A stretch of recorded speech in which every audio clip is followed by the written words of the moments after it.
Okay, let's get started. So I'll remind you that last time we were talking about linear matroids and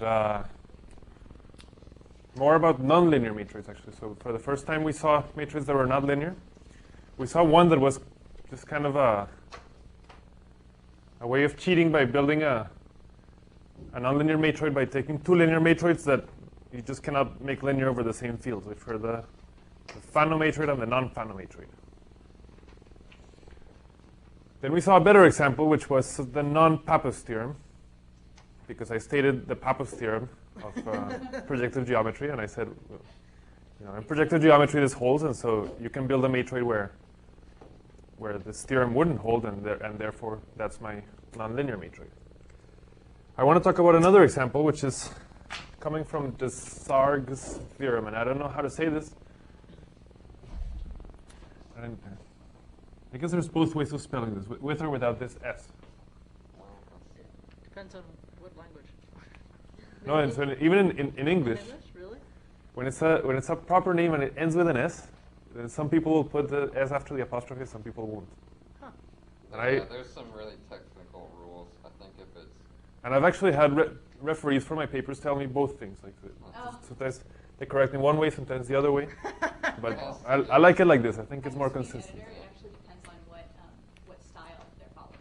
If they're The following Chicago Manual of Style, or exactly. yeah. Oh, yeah, Okay, so I'm following the Chicago Manual of Style. I don't know what I'm following, but anyway, Desargues theorem. So this is after this guy called Desargues. I don't know how to pronounce his name. And let's see if I can draw this picture live. So you have three lines that meet at a point. Okay? And now you're going to build two triangles that kind of live inside these lines. So each triangle is going to have one vertex on each one of the... This already is a bad picture.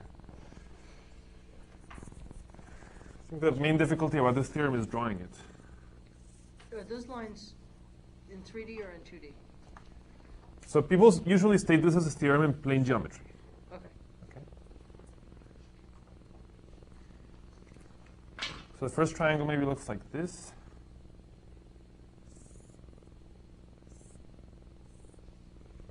And the second triangle maybe looks like this.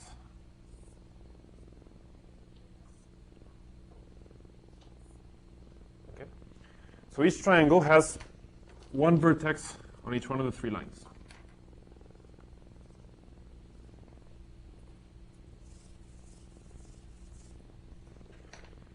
And maybe you want to call this point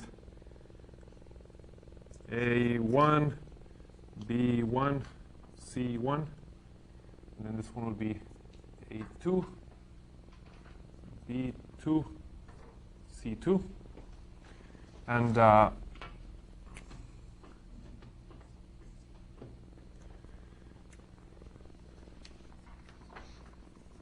hypothesis is that these two triangles are perspective from a point.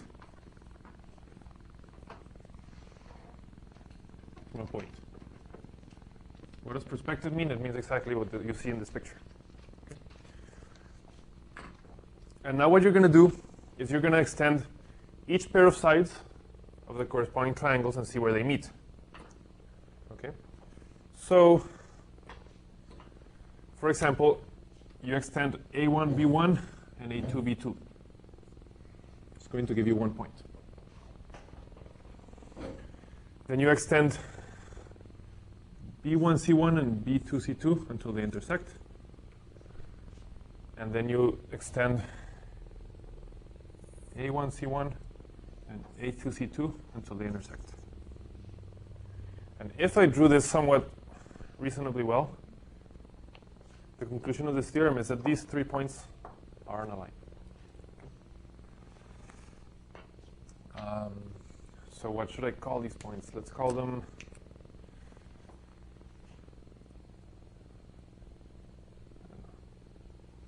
R and S and T. Okay. So R is the intersection of B2, C2 and B1, C1. S, T,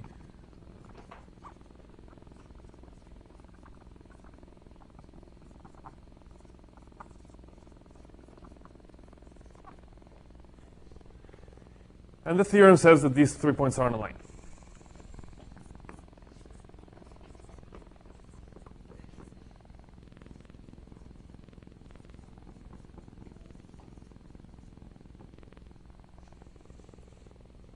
Isn't there only one L? I'm sorry? Isn't there only one L? I'm pretty sure that's right, actually. Well, I don't know. Federico? Yeah? I thought Desargues' theorem had to do with ratios being equal. So you may have seen different statements of Desargues' theorem, and part of the point is that traditionally you see this theorem in a course in Euclidean geometry, and in Euclidean geometry you have lengths. And the reason you have lengths is because you have a norm. The reason you have a norm is because you have an inner product. Okay? But I'm going to show you that Desargues' theorem is not a theorem in Euclidean geometry, but it's actually true over any field, regardless of whether you have an inner product. Okay? And therefore, it's not a theorem at all about lengths. And actually, the way people usually prove this is through this complicated, I don't know if you guys have ever seen Menelaus' theorem, but Menelaus' theorem is a theorem in Euclidean geometry that talks about certain ratios being equal to each other. But we don't have ratios unless we have a norm. Okay? And so what I'm going to show you is that actually you don't need lengths to prove this theorem. But actually the statement of Desargues' theorem does not involve ratios. It is this, but the proof involves a lot of ratios, usually. We're going to see a proof that doesn't involve ratios at all.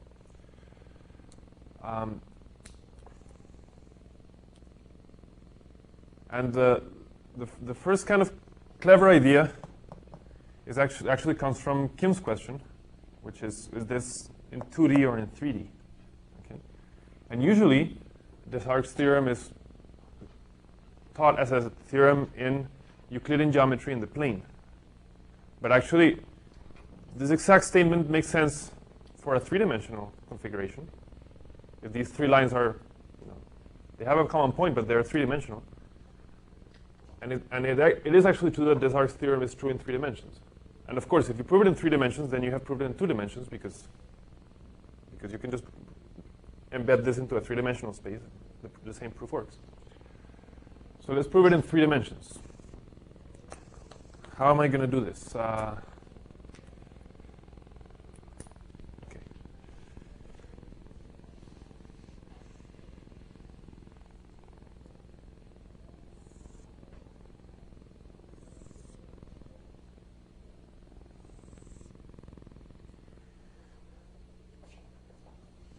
Let us,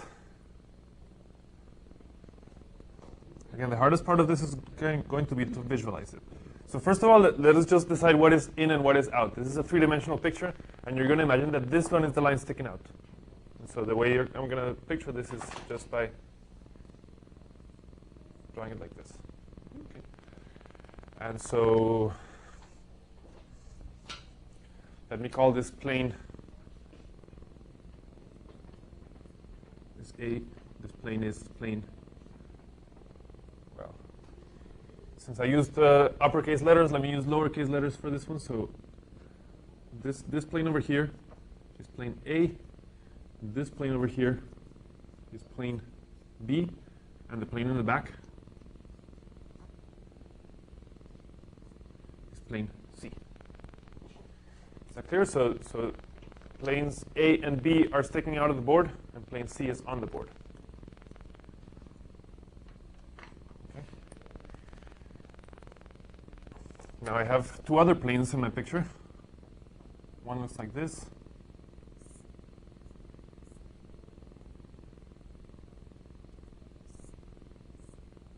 So let me call this plane D. And then I have this one over here.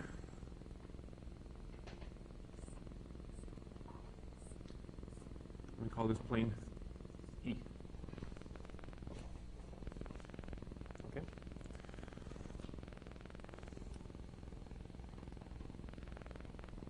So let's look at this point. What point is this? Well, over there I called it, what, A2? But actually, this point is the intersection point of three planes, right? It's the intersection point of the plane A, the plane in the back, which is the plane C,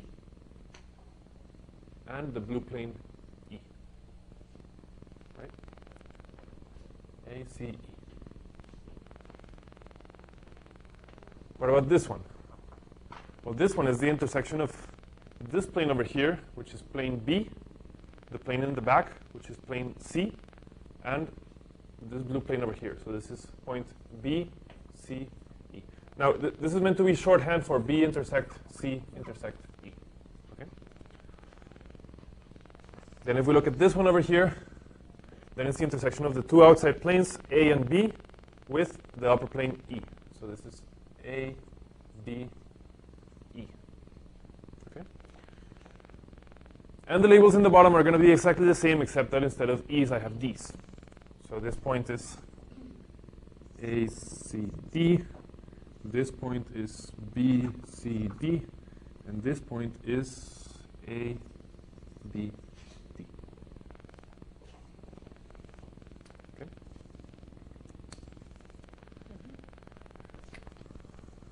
Okay, so now, what can you tell me about this line?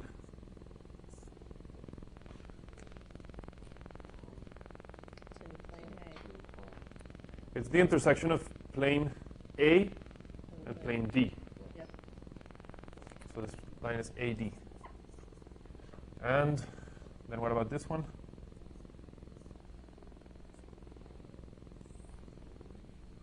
This one is the intersection of plane A and plane E. Okay. So what is their intersection point?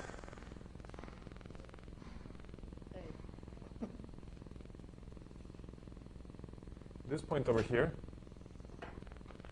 is the intersection point of the intersection of A and D and the intersection of A and E. So therefore, it's the intersection of A, D, and E. Okay. So this point is A, D, E. I do the same argument with... Now notice that this point that I'm drawing is exactly my point T over there, right? But I can do the same thing for R. R is the intersection of this line and this line. Now what's this line? It's the intersection of plane B and E. So this line is... This is getting impossible to see. Maybe I should stop labeling things.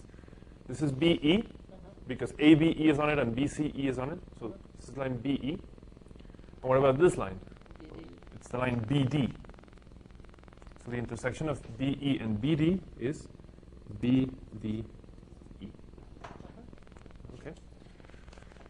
And then I need my point S. So what is my point S? Well, it's the intersection of this line and this line. What is this line? Well, I have ACE on it. I have BCE on it. So this line is CE. And here I have ACD and BCD, so this line is CD. So it's the intersection of CD and CE. So therefore, this point is CDE. Okay. And I'm done. Why am I done? Because if you look at the 3 points that I'm claiming are collinear, what are their names?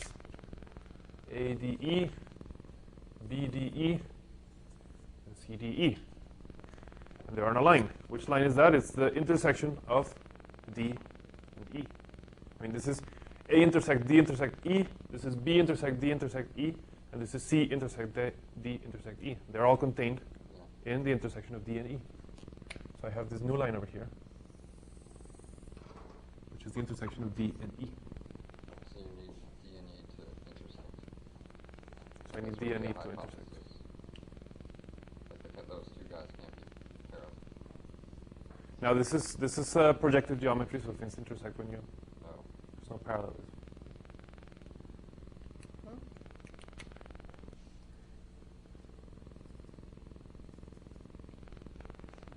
Okay. Wait. Repeat that last comment. I said this is projective geometry, and so in projective geometry things intersect. You don't have like parallel lines. Okay, What about parallel planes? parallel planes. It's been a while since I did projective geometry, but So, no, they intersect. I've never done, I don't think I've done projective geometry though. But so this proof worked in sort of regular three-dimensional geometry. But it would be possible to draw those two triangles in there if we're in 3D, to draw those two triangles so that plane BCE and plane E and plane D were parallel. So let me just I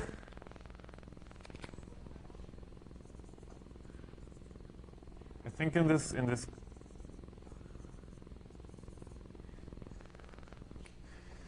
class we have probably maybe some people have seen a whole course in projective geometry, others haven't, and I mean partly projective geometry is made so that you don't have these problems of parallelism, and I don't want to teach you projective geometry because it would take me a very long time. If you wanted to just think of this as a theorem in normal geometry where you can have things parallel, then you just do that case separately, and you're going to see that I mean, the point being, if these two planes are parallel, then the 3 points of intersection over there don't even exist. Right. Okay? So you can kind of deal with that special case. Great. So there is a little bit of care to do this, and I really wanted to just show you a sketch. But this is one way in which you can prove Desargues theorems, where you never use ratios, you never use distances, you just use incidence of points, lines, and planes.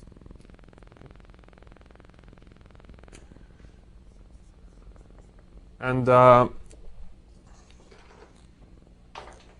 want to say two things about it. So the first thing is that it is an interesting exercise to see why. I mean, in a way, this proof is pretty combinatorial. We never used any geometry theorems or anything. It really just says, we use the two planes intersecting a line. We use the 2 points determine a line, and these are all things that you can state combinatorially. Okay, and so one thing that I'll say. Well, one thing that I'll say is just that you can look at this proof very carefully and see what combinatorial things you need to be true, and you get your proof of Desargues theorem. Now,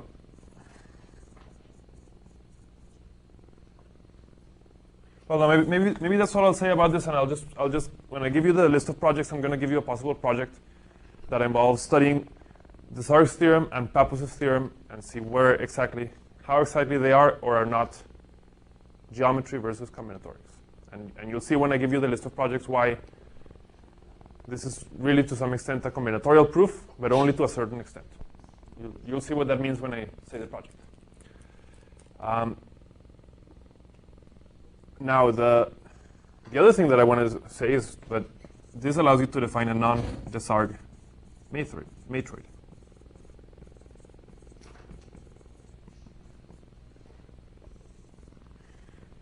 And the non-Desargues matroid is the one determined by this picture. Without that line.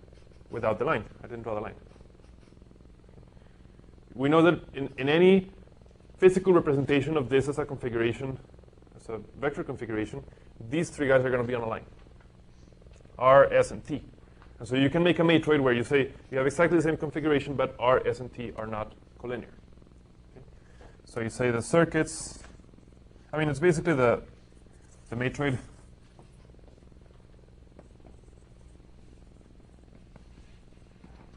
defined by the picture above.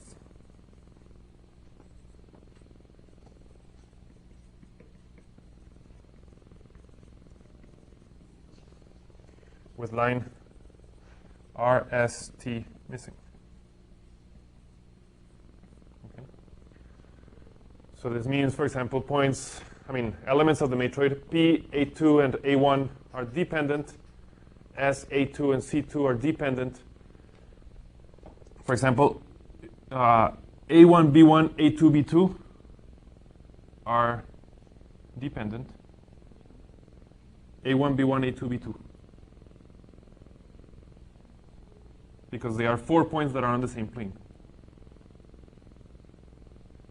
And other examples, B1, C1, B2, C2 are dependent because they're on the same plane. If you go through the list, this is what's called the non-Desargues matroid. It's not trivial that it is a matroid. I haven't proved that yet, because basically what I'm doing is taking the matroid of this configuration that is supposed to have RST in a linear configuration, and I say take that same matroid, but now make R, S, and T independent. And I claim that when you do this, you get a matroid. And you have to check this, but you can check it. And this is what's called the non-Desargues matroid. Okay. And the reason I define this for you is because if you look at the homework, you're going to see that there's a problem about this matroid. So this is the non-Desargues matroid, and the other thing that I want to say is that, well, just like you have a non-Desargues matroid, you have a Desargues matroid.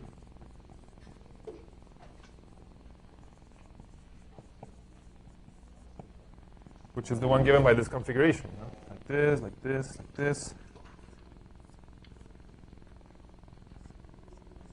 These guys intersect. These guys intersect. These guys intersect. And then these are on a line.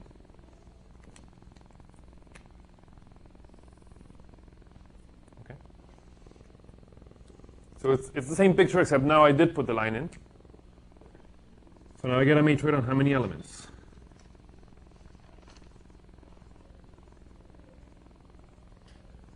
Well, I have 3 on the bottom triangle, 3 on the top triangle, 1 which is the point of perspectiveness of this, and these 3 points. So I get a matroid on 10 points, 10 elements.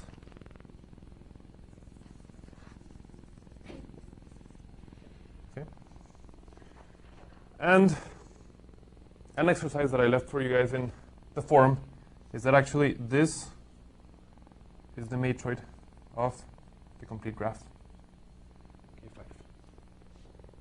And this is why the people don't call this the Desargues matroid, because even though it is the Desargues matroid, it's easier to describe it as the matroid of the graph K5. Okay.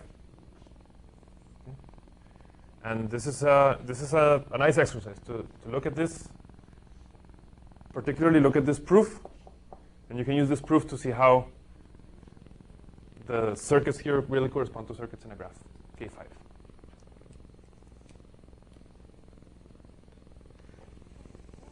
Okay.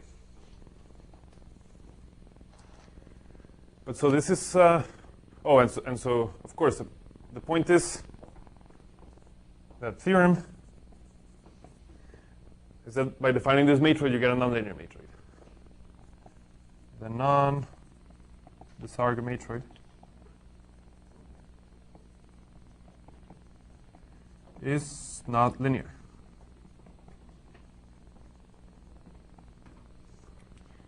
Because if it were linear, then the Desargues theorem would not hold. Okay. Question? The matroid of that is every line determines, particular 3 points determines a circuit of those 3 points? Right, so in this matroid, any 3 points on a line determine a circuit, and any 4 points on a plane determine a circuit. Remember, this is a 3-dimensional picture. But in K5, in the matroid for K5, the elements, the 10 elements are the edges, and any 3, never mind. Yeah. I didn't have a question. Yeah. But this shows you how it works, right? You have these circuits of 3 guys. So each one of these circuits of 3 guys on a line is meant to be one of the 3 cycles in a K5. And now you have 4 points on a plane. And those collections of 4 points on a plane should be a cycle of length 4, which corresponds to a cycle of length 4 in the graph. You do have the right number of elements, 10 elements. You do have the right rank, because a basis here is 4 points that are not on a plane. So this guy has rank 4, which is the rank of the matroid of K5. So that makes this plausible. But not only is it plausible, it's actually true.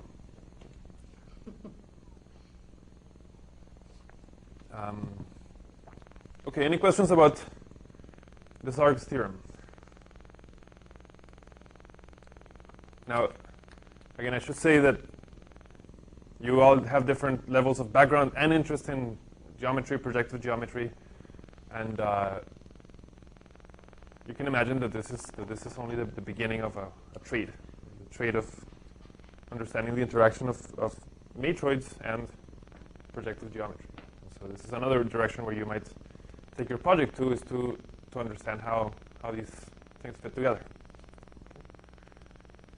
But that's going to be the end of my discussion on nonlinear matrices. The point being that if you want nonlinear matrices, you're going to have to start learning some projective geometry and then making your matroid violate theorems of projective geometry. Examples of nonlinear matrices that we've seen have been taking some geometrical theorem and then basically breaking it. Right. Is that how you build nonlinear matrices? Is you look at some kind of geometrical theorem and then you just negate one of the hypotheses? I'll remind you that last time I talked about nonlinear matrices, and I told you that I thought nonlinear matrices were understood, and I looked in the literature and I kept looking and I still haven't found a theorem that says nonlinear matrices are nicely describable or they're a mess. Right. But there doesn't seem to be a theorem. There really doesn't seem to be a theorem. This doesn't seem to be known. And this is one way of building nonlinear matrices, is taking geometric theorems and breaking them. And it's the only way that I know. Didn't I? Well, no, that's not true. There's other ways of building matrices. For example, you can build these matrices from a group, and you can take any group and build a matroid out of it. And so you can imagine that groups get more complicated than point configurations in the plane, and so you can prove theorems in this way. But I think this is just not so well understood. How do you make nonlinear matrices? This is one way. But there's other ways, I guess. Didn't I hear you say once, maybe in your office or something, that in some sense, almost every matroid is nonlinear? Yeah, so this is something that I haven't said here. We've seen so many examples of matroids, and all of them were linear until now. And it took us a lot of work to build a nonlinear matroid. We just saw it after a lot of work. It's not so easy to describe, but the point is that in nature, if you look at a matroid, it's nonlinear. Always. I mean, like, a 0% proportion of matroids are linear. Almost every matroid is not linear. But yet finding one nonlinear one is difficult, even though most of them are nonlinear. Sort of like in school we work with all these rational numbers. Like rational numbers, Right. yeah? Every number that we know is rational, and yet there's almost no rational numbers in comparison to non-rational numbers. But we have to work hard to fabricate. Or, you guys know about algebraic numbers? Yeah. So, Yeah. all the irrational numbers that we know, most of them are algebraic, Yeah, and those and yet algebraic numbers are nothing in comparison to the other ones. So it's similar. I'm glad you know what algebraic numbers are.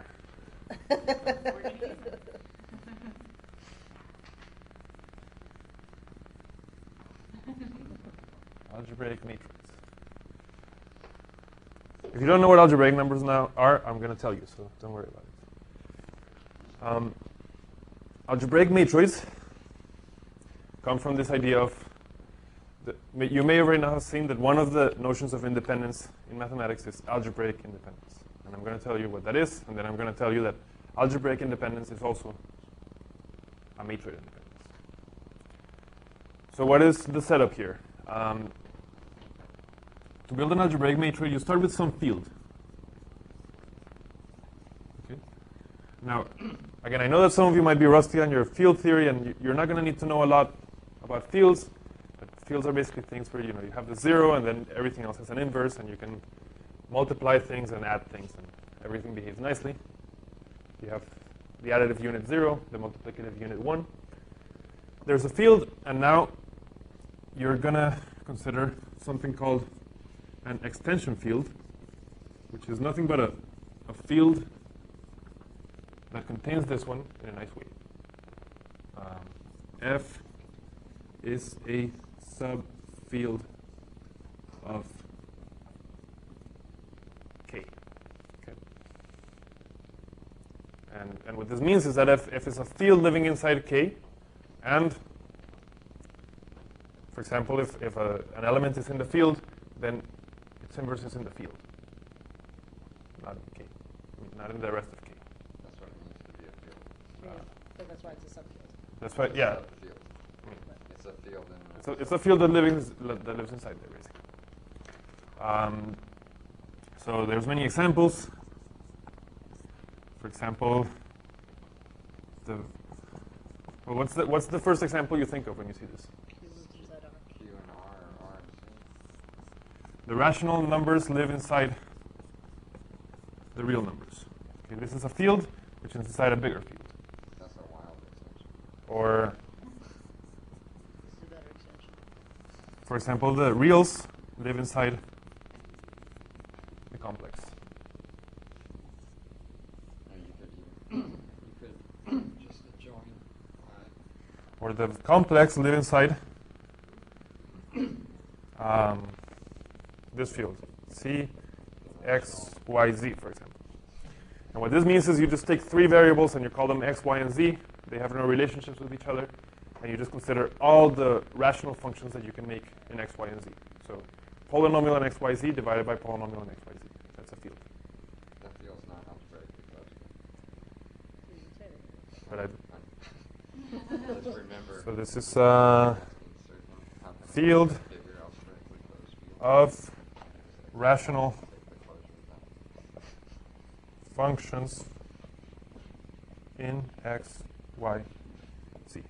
So the elements of this field look like some polynomial in X, Y, Z divided by some other polynomial in X, Y, Z. And these polynomials have complex coefficients.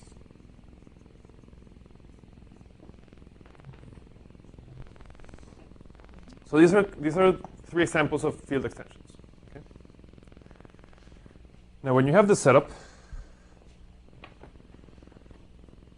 what you're going to ask yourself is, so let These are kind of three very different kinds of.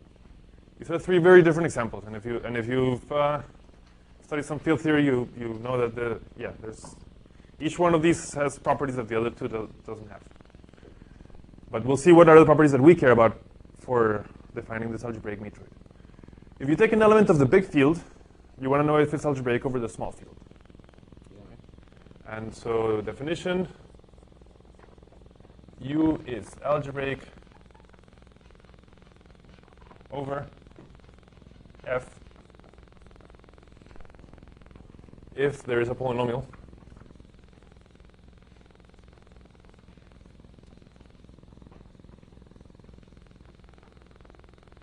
if U is the root of some polynomial in F. P of X with coefficients in F such that P of my number is equal to 0.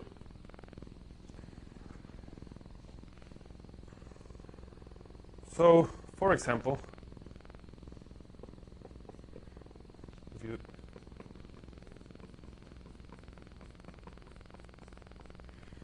look at this example, then you're going to take a real number, square root of 2. And you're going to say, is this algebraic? Well, what you have to figure out is whether you can write a polynomial with coefficients that are rational, such that this is equal to 0. And an example is u squared minus 2 is equal to 0. The coefficients of this guy are rational, and therefore u is algebraic. Okay? Or you could put cube root, or you could put square root of 2 plus square root of 3. It's an exercise, but you'll see that it's algebraic, and basically all these things that you can define using, I could do this, like cube root of this plus cube root fifth root of 7. All of these things are, all of these kind of nice things that you can build with square roots and multiplying and adding. These things are algebraic. And it's actually not trivial that there are things that are not algebraic, but for example, pi is not algebraic. It's a theorem. I forget who proved this theorem, but it's a theorem. You cannot write a polynomial with rational coefficients for pi, which is equal to 0. It's really hard to prove, too. Right? It's hard. It's a hard theorem. It's also true of E. There's some examples of things that are not algebraic, but it's a difficult thing. There's other numbers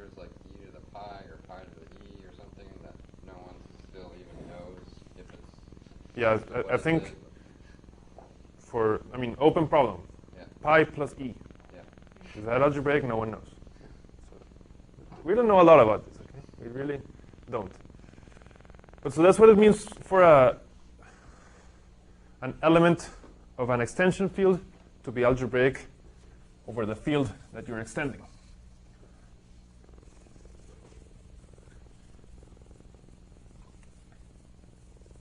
Okay, now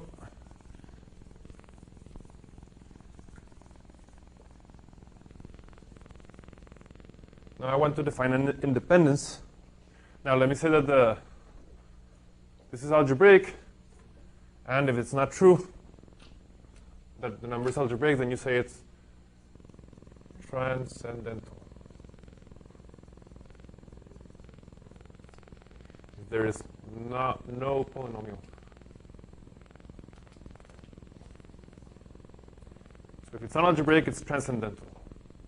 This is one of the weirdest things in the English-Spanish translation. So in Spanish, this is spelled exactly the same way, but without the N. It's never known why. Anyway, so transcendental. Now, let me say that you have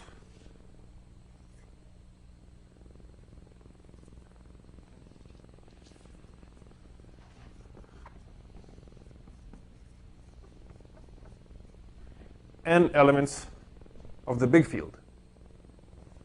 You're going to say that these elements are algebraically dependent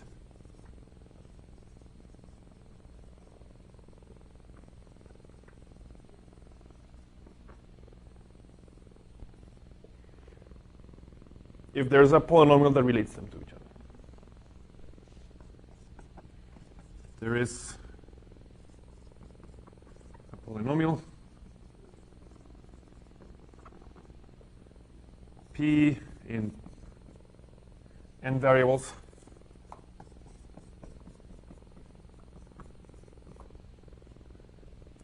with coefficients in the small field such that P of T1 up to Tn is equal to 0.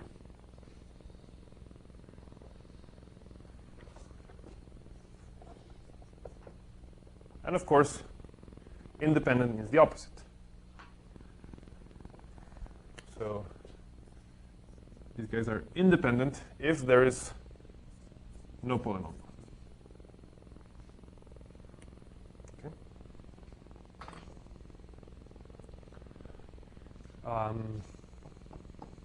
The fact is that this is a notion of independence that defines a matroid. So proposition. So this deserves to be a theorem. It's pretty important. It's theorem.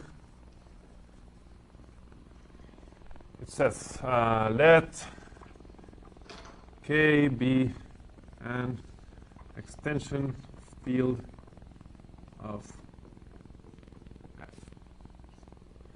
So a big field living inside, a small field living inside a big field. And now you're going to take, now because we like matroids to be finite in this class, we're going to take a finite set of elements in the big field.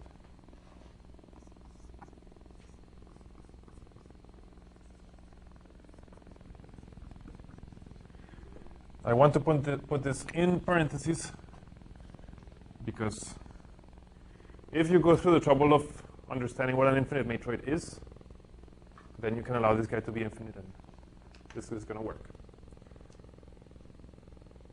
With the disclaimer that infinite matroids are more complicated. And so, anyway, so if you want to do this for infinite sets or for the whole field K maybe, then you can do it, but there's trouble. There may be trouble. Then the collection of algebraically independent subsets of E defines a matrix. Those would be, I'm sorry? those are going to be the, oh, I see. And I should say the subsets of E which are algebraically independent over F. So, I'm sure you're going to explain this, but The collection. So let me just finish writing. There's a collection of subsets of E which are algebraically independent over F. Define a matroid.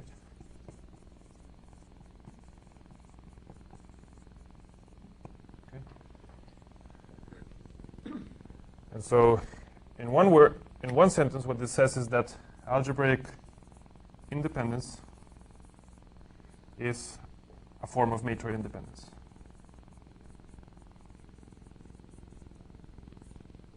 so if you throw me a set from E, I'm looking for a polynomial in the same number of variables as the cardinality of the set you threw at, right? Which could be different at different times. Right. So theoretically, you could always be looking for a polynomial in the cardinality of E and just setting a whole bunch of those variables to 0. Is that true? Or one. Or 1? Not Mhm. zero. Right. The important thing is to pay attention to what coefficients are. I mean, it's like it's like linear independence.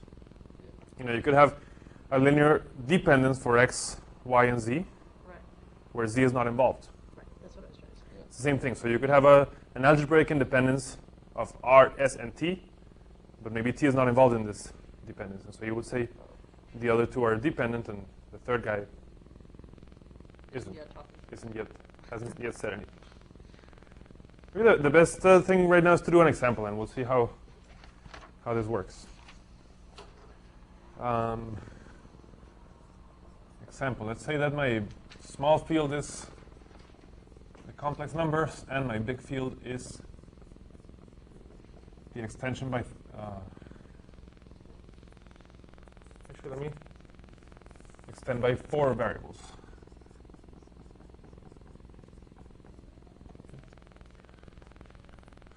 And let me define my set E, and it consists of C.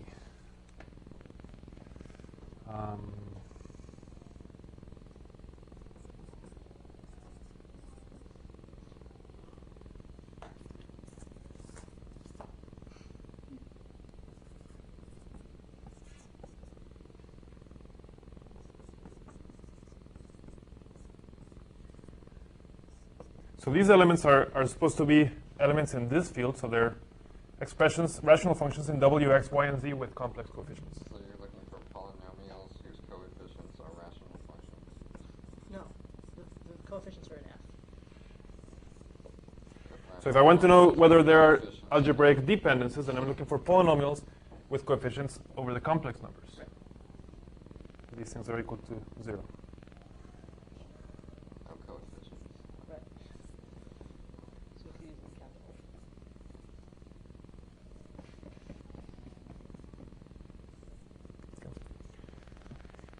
So there it is.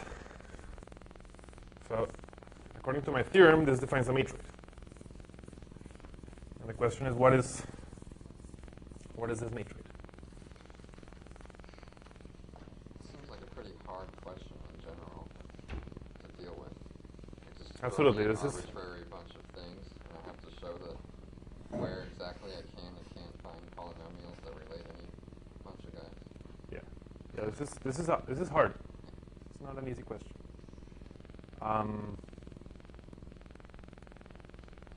So tell me some dependencies here. Do you see any Sure. dependencies? A and B. No, wait. I'll take any dependence that you see, even the most trivial.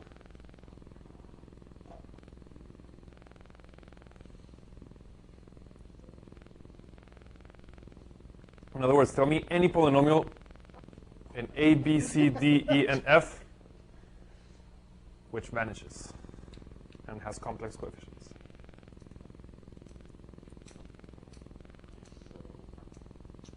We should start Sure, here. okay, yeah. D.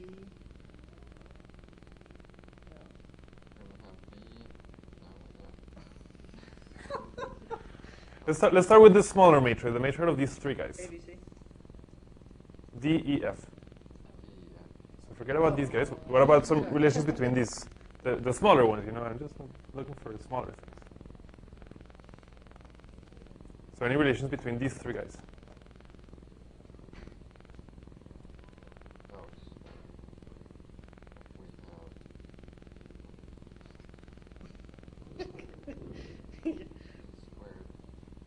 D squared E minus F plus I.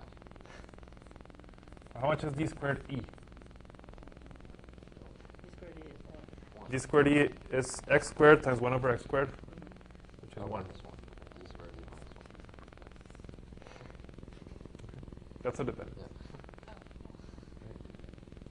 So this is the kind of thing that you're looking for. D squared E equals minus 1 equals 0, so that means D and E are dependent.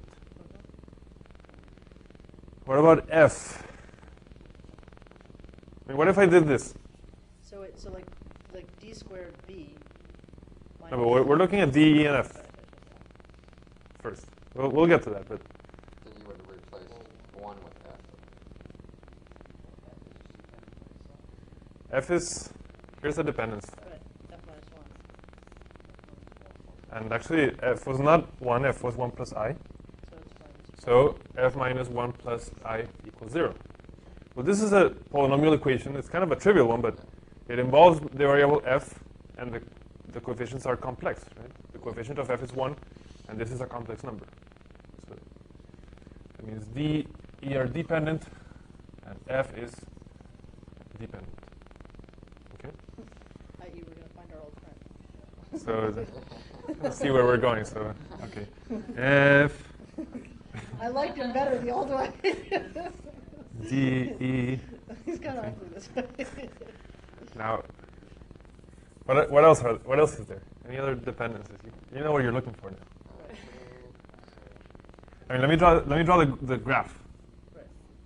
and you'll tell me why there's these dependencies. So this was F, So there should be 1. this was D and E, this was A, this was B, So this I was C. think we've got. How So about you A?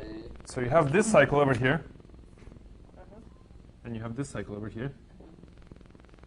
But for example, B, C, D is a cycle. So D squared. How are B, C, and D dependent? D squared B. D squared B. D squared B minus C squared. D squared B minus C squared equals 0.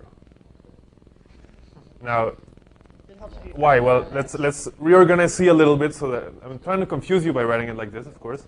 But how do you simplify this? Well, you can factor x.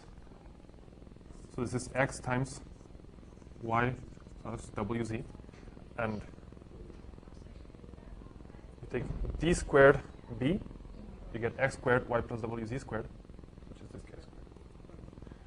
So b, c, and d are dependent. And I'm supposed to have this other cycle, b, c, and e. So how is that happening? How are b, c, and e dependent?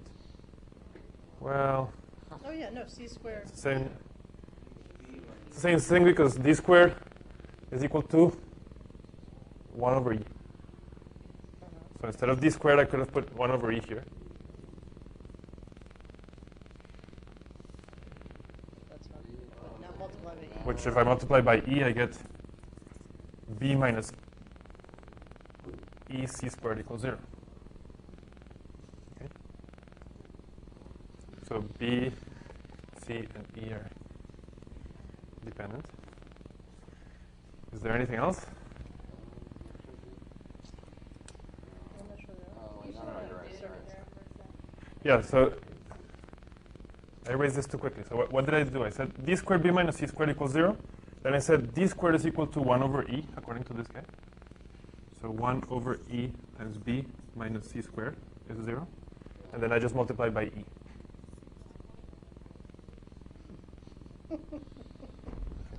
And I got a relation between b, c, and d.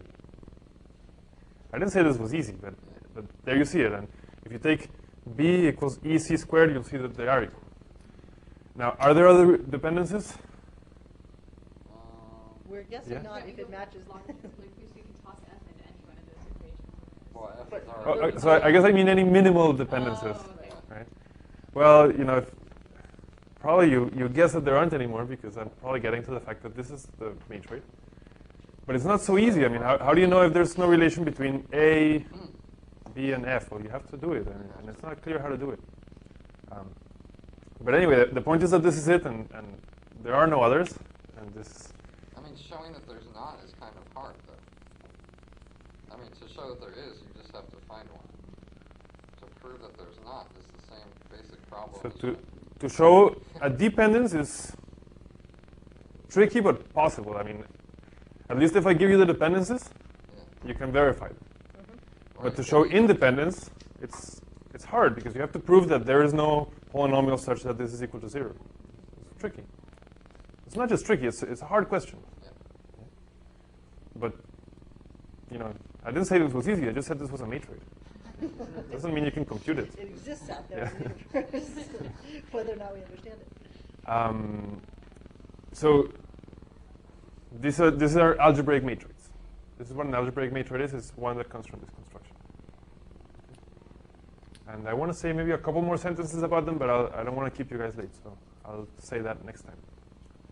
But these are algebraic matroids. And you'll see that one of the homework questions is to show that the non-Desargues matroid is not algebraic.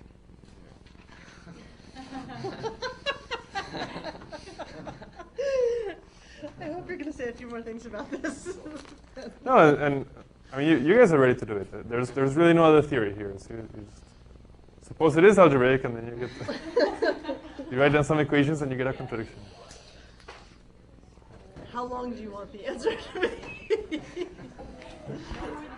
how many pages of answer?